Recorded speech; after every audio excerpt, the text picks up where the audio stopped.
The restaurant went quiet in that ugly way. Silence falls before something shatters. My dad lifted his wineglass, smiled like a smug king, and announced to the table that my sister's kids were the only ones there who would ever make something of themselves. He made sure to add that it wouldn't be someone like my boy.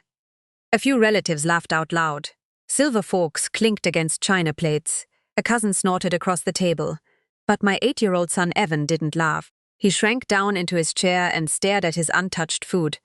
So, I smiled back at my father and said, "Cool, then I will stop paying her kids $1,600 private school tuition effective immediately." My sister Mia froze mid-chew, her jaw dropping open. My dad's hand reached under the tablecloth and crushed my arm as he hissed at me to please not do this right here in public. But hey, before I tell you how I dismantled their entitled little world, make sure you hit that like button and subscribe right now if you love seeing toxic families get the exact karma they deserve. My name is Harper Wells. I am 32 years old, an exhausted single mother, a corporate finance manager, and for the last 3 years, I have been the invisible wallet holding this family together. This dinner was supposed to be low-key. That is what Mia promised when she invited us, claiming it was just going to be good food and zero drama. I should have known better the moment we walked into the crowded restaurant and my dad barely looked in my direction. His eyes went straight to my son, looking at him like a burden that needed to be tolerated. Evan is quiet and gentle. He is the kind of kid who memorizes dinosaur facts and whispers apologies when other kids bump into him at the park. He struggles with his reading and being around crowds, but he tries so hard every day that it physically hurts my heart to watch. Mia's kids, on the other hand, are loud, polished, and private school perfect. Their uniforms are crisp. Their future has already been announced in endless bragging conversations and Facebook captions. And guess who pays for that future? I do.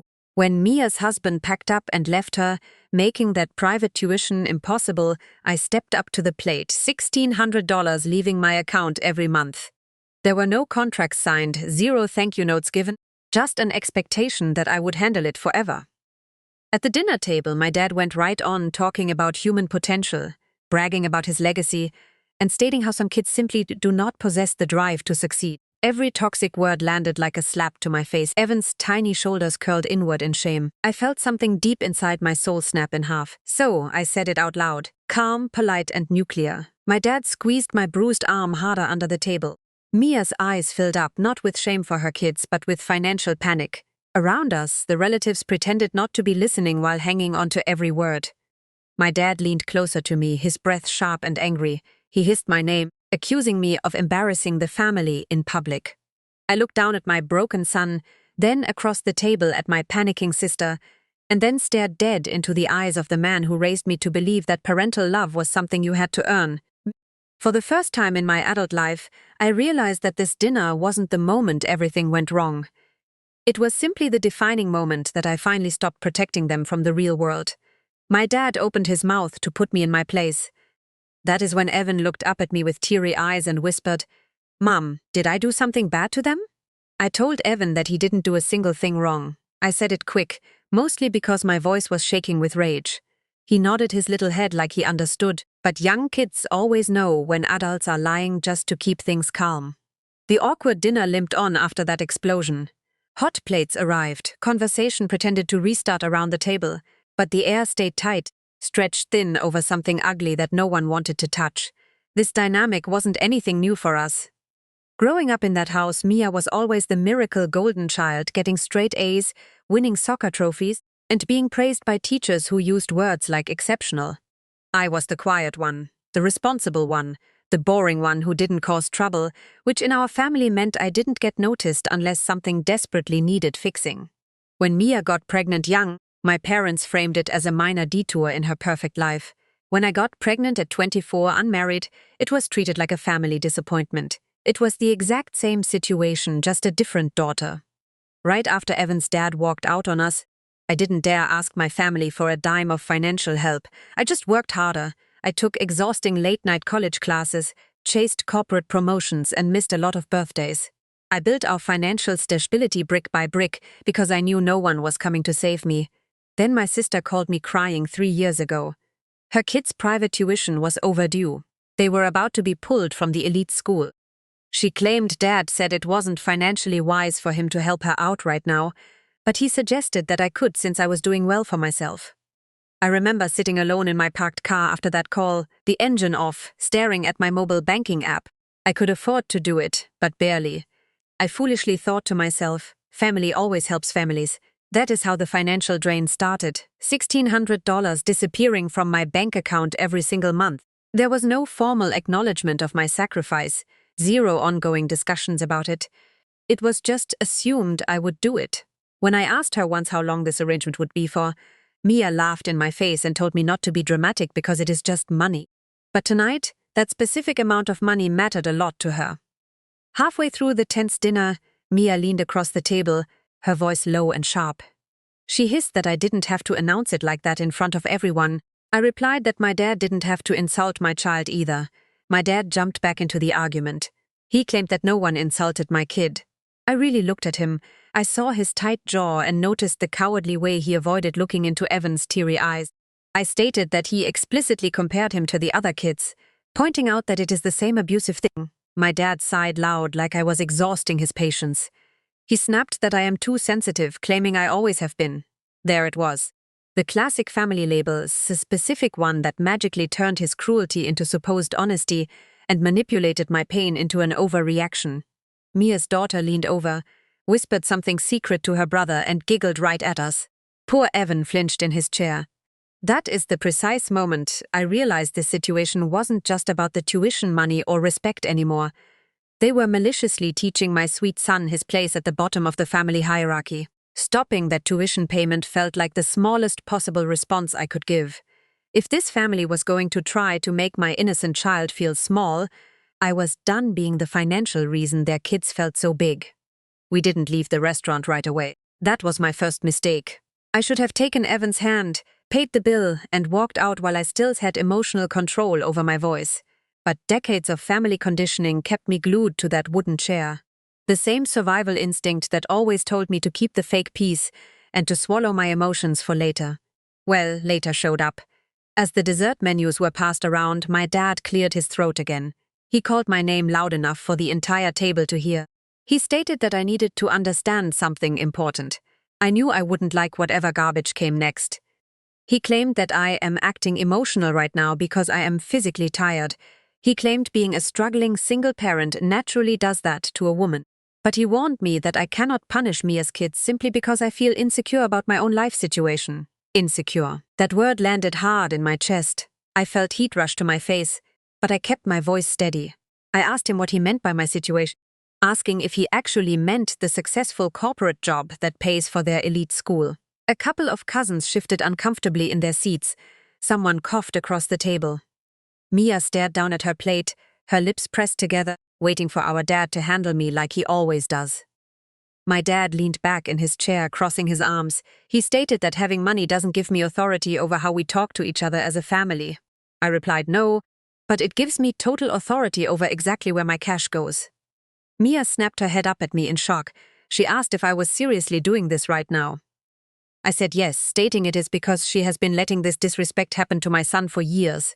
She laughed, a sharp and dismissive sound. She snapped, claiming I have always been jealous of her perfect life. Evan's tiny fingers tightened around his cloth napkin in his lap. I noticed it because I watch his body language the way other protective parents watch for emergency room exits. Always alert, prepared to protect him. I asked her what I was supposedly so jealous of. I asked if I was jealous of her crippling debt. My dad slammed his hand onto the table. He screamed enough. The sound made little Evan jump in terror. My dad pointed his finger straight at my face. He commanded that I will apologize to Mia right now. I will apologize to her kids, and I will not ever bring up my money in this family again. Something deep inside me went still. I realized right then that this wasn't about a simple misunderstanding. This was about protecting their fake hierarchy, about keeping my role financially useful but invisible, supportive but silent. I looked directly at Evan. His sweet eyes were glassy with tears. He was trying so hard not to cry. That broke me. I quietly stated that I am not ever apologizing to them. I added that I am done pretending this abusive behavior is normal. My dad leaned in close, his voice low and dangerous. He whispered that I do not want to cross him like this. I fearlessly met his gaze.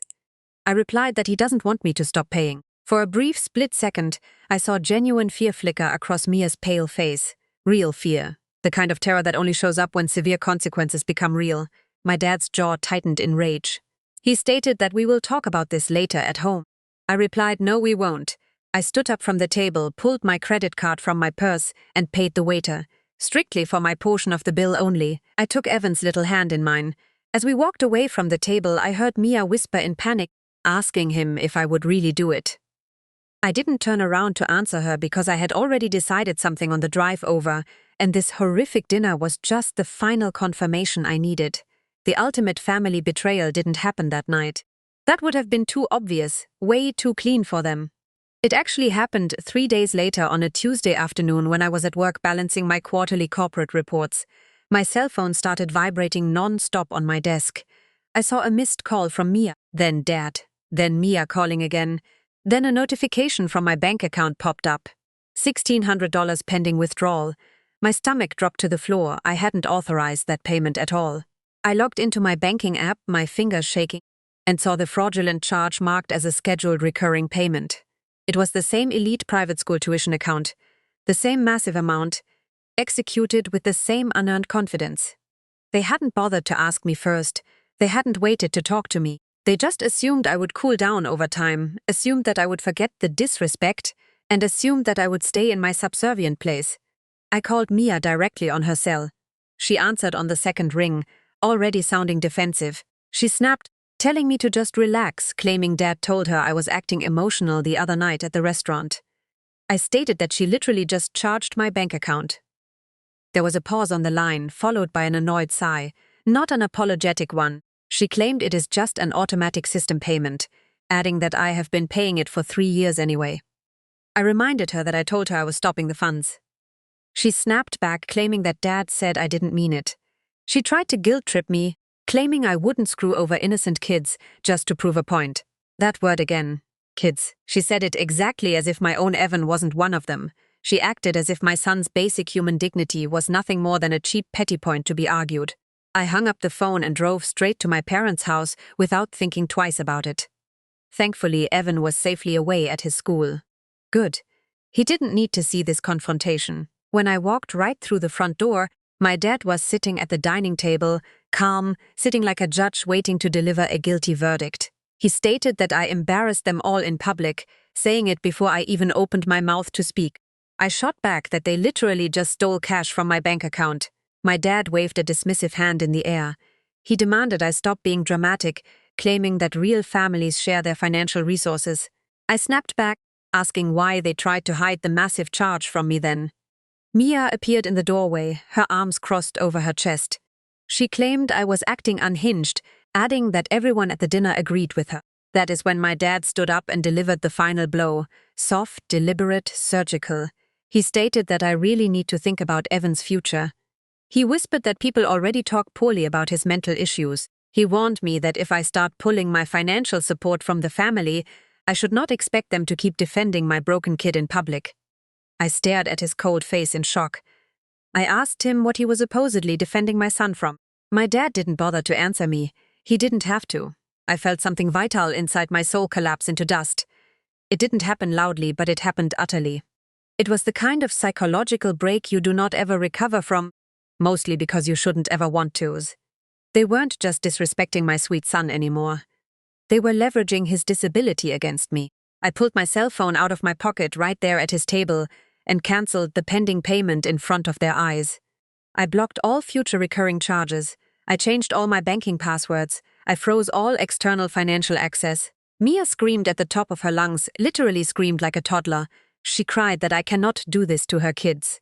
My dad stepped forward, grabbing my bruised arm again. Harder this time. He whispered my name, accusing me of tearing this family apart. I looked down at his hand on my arm, and then I looked back up at his red face. I said no. I stated that I am simply done exhausting myself, trying to hold everything together alone. That is when I realized they still thought this was the end of my retaliation. They had no idea it was only the beginning. I broke down and cried alone inside my parked car for exactly 4 minutes. It wasn't the cinematic kind of crying. No loud sobbing, just silent tears sliding down my face while my hands shook on the steering wheel. 4 minutes for the broken little girl inside me who kept hoping that one day I would finally be chosen by them. 4 minutes for the version of me that thought my hard-earned money could somehow buy their respect if genuine parental love was unavailable. Then the crying stopped. The calm that followed wasn't emotional numbness, it was pure, lethal clarity. I wiped my wet face, checked the rearview mirror, and said out loud to myself, "Okay, we are done with them." That night after Evan fell asleep, his favorite dinosaur book still laying open on his chest, I opened my laptop, not to emotionally rant online, not to vent to friends, but to organize my attack. First step, I pulled 3 years of my bank statements, highlighting every private tuition payment, every bank transfer, every supposed temporary expense that somehow became my permanent problem. I calculated the total to $57,600. Then I pulled all our family texts, archived emails, and saved voice notes, capturing all of their casual assumptions. Messages begging if I could cover this specific month. Messages faking love by calling me an amazing sister. Messages stating Dad says thanks for the cash. There was not one single legal agreement documented anywhere. Not one genuine acknowledgement that this debt wasn't my actual responsibility. Next step, I checked something I had ignored for too long. The elite private school's official financial legal agreement. That is when I smiled for the very first time that week. The account wasn't just linked to my bank routing number. It was legally listed under my exact name, labeling me as the primary legal payer, the primary emergency contact, and the sole authorization account holder. I had total legal access to way more than just the digital payment settings. I wasn't going to publicly humiliate anyone on social media.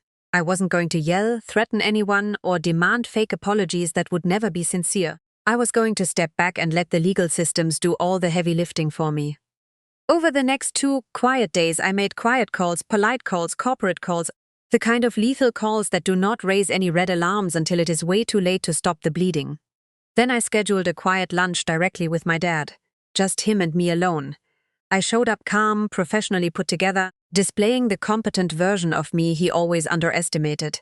I gently told him that I have thought about our fight. I lied and said I do not want to tear the family apart.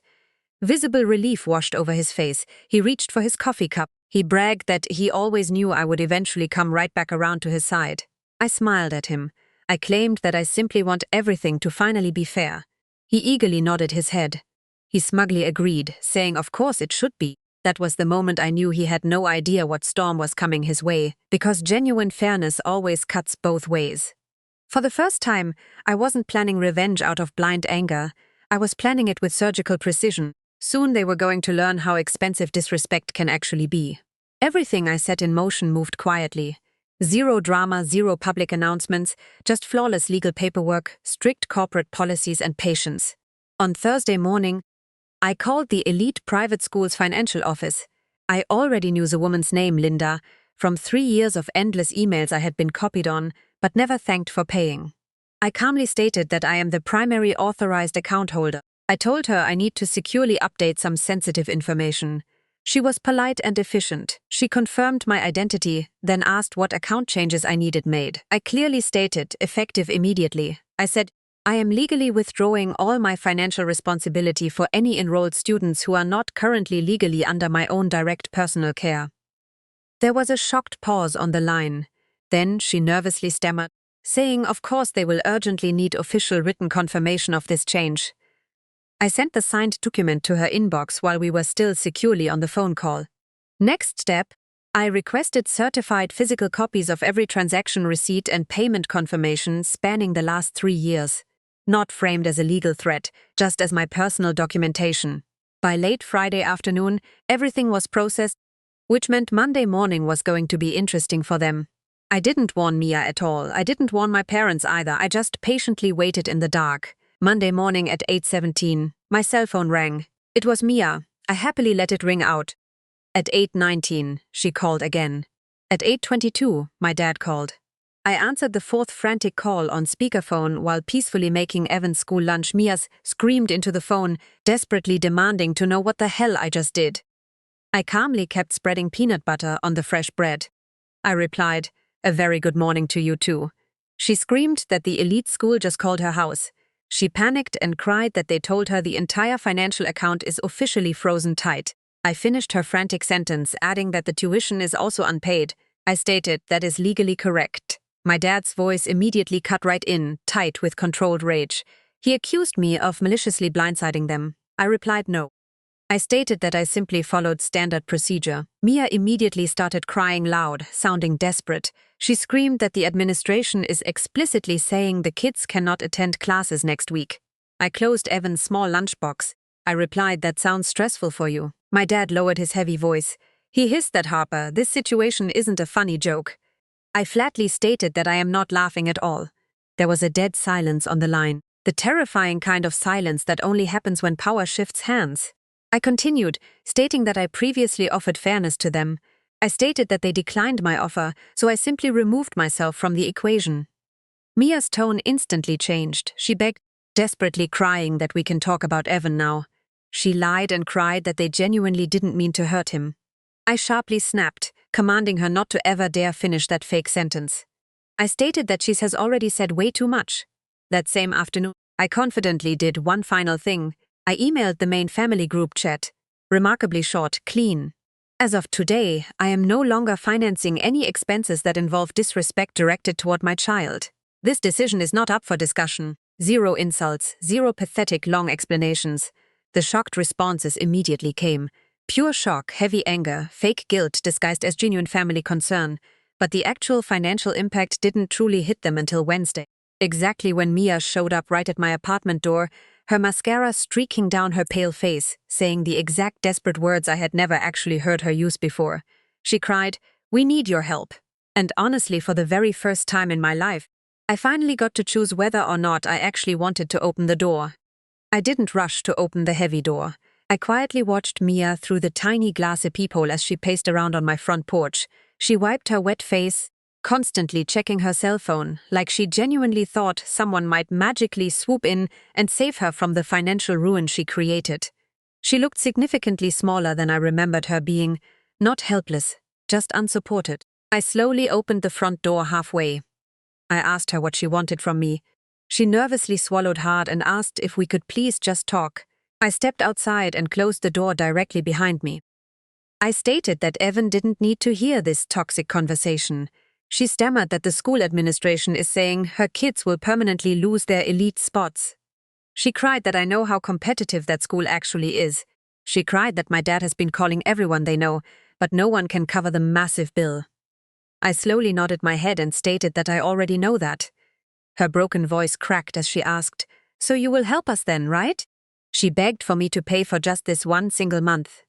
I met her terrified eyes and asked exactly why I should do that. She blinked in shock. She weakly claimed that I should do it simply because we are blood family. I let the silent pause stretch out into eternity.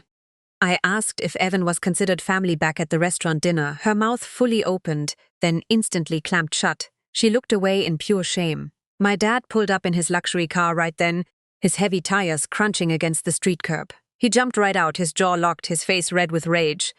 He stated that this entire situation has gone way too far. He stated that I have made my point. I replied no. I stated that he just finally noticed the actual boundary. He stepped closer to me, screaming that I am hurting children.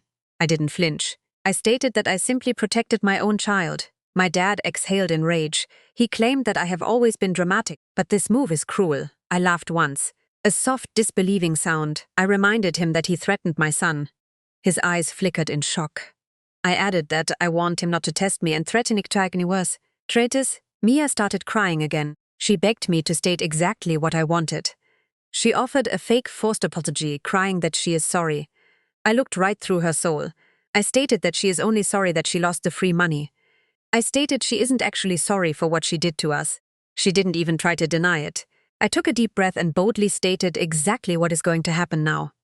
I stated that I am never paying their private tuition ever again. My dad stiffened up in shock. He screamed that I cannot mean that. I replied, I do. Mia panicked. She begged, then what the hell are they supposed to do now? I shrugged my shoulders and replied, exactly what I did. Figure it out yourselves. My dad's voice dropped dangerously low, his tone dripping with hatred. He hissed, asking if I truly think that I am better than them now. I smiled and replied no. I stared at them one last time, letting the silence stretch just long enough for them to realize it was over. Then I turned around, stepped back inside my home, and shut the heavy front door right in their shocked faces. I listened to the deadbolt click, a permanent lock on a past I would never return to. Walking back to the living room, I smiled as Evan looked up from his dinosaur book. We were finally free. If you loved hearing this entitled family get exactly what they deserved, don't forget to hit that like button and subscribe to the channel right now for more daily revenge stories.